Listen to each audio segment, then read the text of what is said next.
करो ना ट्वीट, इतना ट्वीट कर दोगे, मतलब 10,000 में से 5,000 तो ट्वीट होने चाहिए। मगर आप खुद ही इंटरेस्टेड नहीं होते हो, फिर दूसरे को दोष क्या दोगे? आप सोच के देखो कि जो मैटर डायरेक्टली आपसे रिलेटेड है, आप उसको लेके सेंसिटिव नहीं हो और आप चाहते हो कि सरकार सब कुछ ठीक कर दे।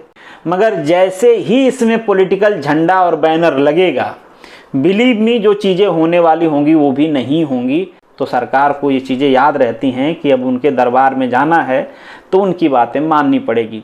अपॉइंटमेंट क्यों नहीं हो रही है? अब ये एक राजनीतिक मैटर है।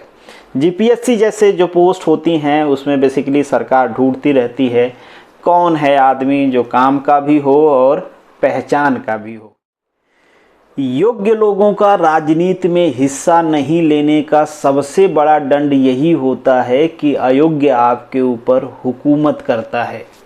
ये बात केवल भारत के लिए नहीं है, पूरी दुनिया में समझदार राजनीति से दूर होता है और नेता समझदारी से। हेलो एवरीवन, स्वागत है आप सभी लोगों का मनु एकेडमी में। और आज हमारा डिस्कशन, आज नहीं इससे पहले भी कई बार हुआ है, आज फिर से हम करने वाले हैं आपके GSECL एग्ज़ाम और GPSC के चेयरमैन के ऊपर होने वाला है। GSECL का डिस्कशन इसलिए क्योंकि उसका एग्ज़ाम जब से पोस्टपोन हुआ है तब से कोई अपडेट नहीं है। मतलब वहाँ के लोग ना ही मेल का रिप्लाई करते हैं, ना ही ट्वीट का रिप्लाई करते हैं और ना ही फ़ोन का रिप्लाई करते हैं, जैसे भूल ही गए हैं।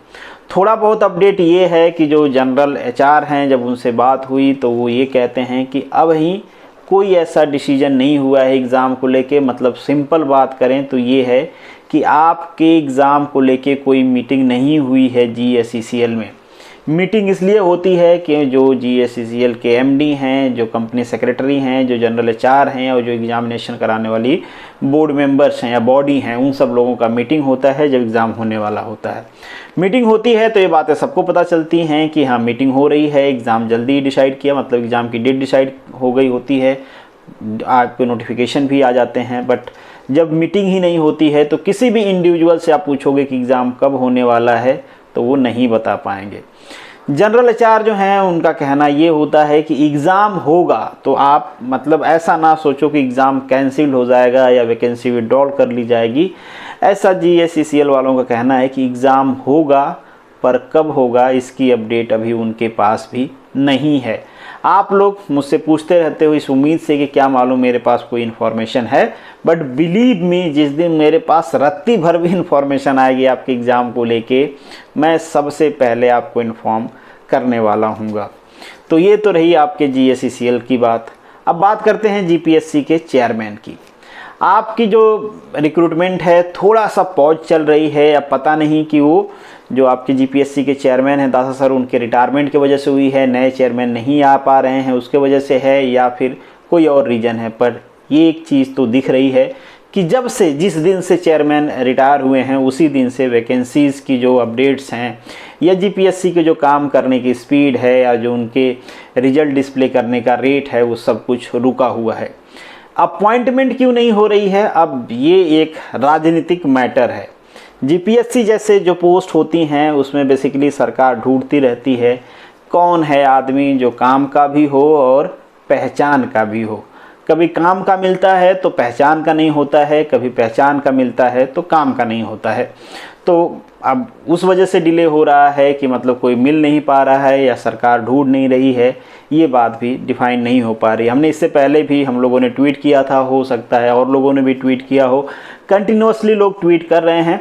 पर एक चीज़ मैं ज़रूर कहूँगा कि कुछ दिनों से मुझे ट्वीट शेयर करने के लिए आ रहे हैं जो पॉलिटिकल पार्टी के लोग हैं उनके, तो मैं आपसे ये रिक्वेस्ट करूंगा कि आप इंडिविजुअल लेवल पे ज़रूर वो सारी चीज़ें करें। बट मेरे पास ये कंस्ट्रेन होता है कि मैं अगर किसी पॉलिटिकल पार्टी का कोई, मतलब मैं ये नहीं कह रहा कि ये उनका एजेंडा है, डेफिनेटली वो हमारे और आपके लिए ही कर रहे हैं कि GPSC के चेयरमैन अपॉइंट हों, पर जो लोग अपॉइंट करने वाले हैं जो सरकार में होते हैं, जनरली जो अपोजिशन की बात होती है उसको वो ध्यान नहीं देते हैं और ये कहते हैं कि ये एक पॉलिटिकल एजेंडा है और ये लोग बच्चों को भड़का रहे हैं। तो जो काम होने वाला होता है वो भी पॉज हो जाता है क्योंकि उनको लगता है कि इस पे लोग पॉलिटिक्स कर रहे हैं। तो मैं आपसे भी कहूँगा कि किसी पॉलिटिकल लोगों से आप रिक्वेस्ट ना करें कि वो ट्वीट करें आपके एग्ज़ाम के बारे में। आप सेल्फ सफिशिएंट हो। जब किसी भी सरकार को लगता है कि उनकी जो डिमांड है वो बिल्कुल ऑर्गेनिक है, जो लोग डिमांड कर रहे हैं बिल्कुल ऑर्गेनिक है, तो सरकार को मजबूरी में वो सुनना पड़ता है, क्योंकि आप ही से सरकार है। तो कोई भी सरकार, चाहे रेलवे वाला देख लो, कोई लीड नहीं कर रहा था, बच्चे रैंडमली आए बाहर, सरकार ने उनकी बात सुनी। तो आपसे भी मेरा रिक्वेस्ट यही रहेगा कि पॉलिटिकल लोगों से अटैच कम हो, आप खुद ट्वीट करें, दूसरे जो बच्चे हैं उनको ट्वीट करने के लिए बोलें। इतने ग्रुप्स हैं, मेरे खुद के ग्रुप्स में 4-5 हज़ार लोग हैं, टेलीग्राम चैनल पे 11,000 लोग हैं, तो मैं मान के चलता हूँ उसमें 70 से 80% आपके गुजरात के लोग होंगे। करो ना ट्वीट, इतना ट्वीट कर दोगे, मतलब 10,000 में से 5,000 तो ट्वीट होने चाहिए। अगर आप खुद ही इंटरेस्टेड नहीं होते हो, फिर दूसरे को दोष क्या दोगे? आप सोच के देखो कि जो मैटर डायरेक्टली आपसे रिलेटेड है, आप उसको लेके सेंसिटिव नहीं हो और आप चाहते हो कि सरकार सब कुछ ठीक कर दे। सरकार के पास तो इतने सारे काम हैं, सरकार का ध्यान वहाँ से कहाँ रहेगा? जिस चीज़ की आप प्रिपरेशन करने गए हो वो चीज़ पॉज में चल रही है, आपका एक का इंटरव्यू पॉज में चल रहा है, दूसरे एग्जाम्स के अपडेट्स नहीं आ रहे हैं, कैलेंडर आया बस उसके फर्दर कोई अपडेट नहीं है। जो चीज़ें डायरेक्टली आपसे रिलेटेड है, आप उसको कितना सीरियसली लेते हो? आप खुद उतना सीरियसली नहीं लेते हो और आप चाहते हो कि बाकी दुनिया उसको सीरियसली ले, एक्सेप्ट देन मी, मतलब हम उसको सीरियसली ना लें, हमसे रिलेटेड है, बट दुनिया उसको सीरियसली ले और ढंग से करे। तो पहले तो आप सीरियसली लो। इतने सारे लोग हो, दूसरे ग्रुप्स में भी होंगे, दूसरे यूट्यूब चैनल वाले भी होंगे, अगर सब लोग मिल के एक साथ ट्वीट करो और ट्रेंड कराओ, कई दिन सरकार से डिमांड रखो। सरकार को जिस दिन लगेगा ना कि बहुत सारे लोग इसमें इन्वॉल्व हैं और जेन्युइनली इन्वॉल्व हैं, इसमें कोई पॉलिटिकल एजेंडा नहीं है, सरकार मजबूरी में आपकी बात सुनेगी, क्योंकि सरकार को आपसे भी कुछ लेना है। हमेशा आप ही सरकार से नहीं मांगते हो और वो टाइम भी दूर नहीं है जब सरकार आपके दरवाजे आएगी मांगने। तो सरकार को ये चीज़ें याद रहती हैं कि अब उनके दरबार में जाना है तो उनकी बातें माननी पड़ेगी। तो आप लोग जेन्युइनली ट्वीट करो, मुझे 100% श्योरिटी है कि आपकी बातें सुनी जाएंगी। मगर जैसे ही इसमें पॉलिटिकल झंडा और बैनर लगेगा, बिलीव मी, जो चीज़ें होने वाली होंगी वो भी नहीं होंगी, क्योंकि हमारे देश की राजनीति आप जानते ही हो। सरकार के लोगों को सरकार में केवल अच्छाई दिखती है और अपोजिशन वालों को केवल बुराई दिखती है। मतलब कोई तर्क, कोई लॉजिक, कोई एथिक्स कुछ नहीं होता है। आप अपोजिशन में हो तो सरकार कितना भी अच्छा कर लो, आपको गालियां बकना है। आप सरकार में हो तो सरकार के लोग कितना भी खराब कर लें, आपको अच्छा ही बोलना है। तो ये हमारी राजनीति, इस वजह से वहाँ से पंगा होता है। तो मेरी आपसे रिक्वेस्ट रहेगी कि आप खुद भी इसमें इन्वॉल्व ना हो और मुझे भी इन्वॉल्व ना करें, क्योंकि आप जब कहते हो कि सर ये देखो इन्होंने ट्वीट किया, आप इसको यहाँ पे कर दो, वहाँ पे कर दो, तो आपको मना करते हुए थोड़ा सा मुझे पेन होता है। और इतनी सारी बातें जो मैं आपको यहाँ पे समझा रहा हूँ, लिख के समझा नहीं सकता हूँ। तो मेरी आपसे रिक्वेस्ट है कि चीज़ों को आप जेन्युइन रखने की कोशिश करो और आप सेल्फ सफिशिएंट हो। यार इतने सारे लोग हैं, अगर सरकार से डिमांड करेंगे तो सरकार क्यों नहीं सुनेगी? मान लीजिए अगर ये पीछे रखा है सरकार ने, इस मैटर को बैक वाले ट्रैक पे रख दिया है, जब आप डिमांड करोगे तो फास्ट फॉरवर्ड हो जाएगा, आगे आ जाएगा मैटर। कह रहे इतने सारे बच्चे हैं भाई, आपसे ही तो सरकार है, मैंने कई बार कहा है, और स्पेशली यूथ से, और स्पेशली वो यूथ जो तैयारी कर रहा है, जो लोगों को मोल्ड कर सकता है, जो 10 वोट खराब कर सकता है, जो 10 वोट दिलवा सकता है, सरकार उसकी बात क्यों नहीं सुनेगी?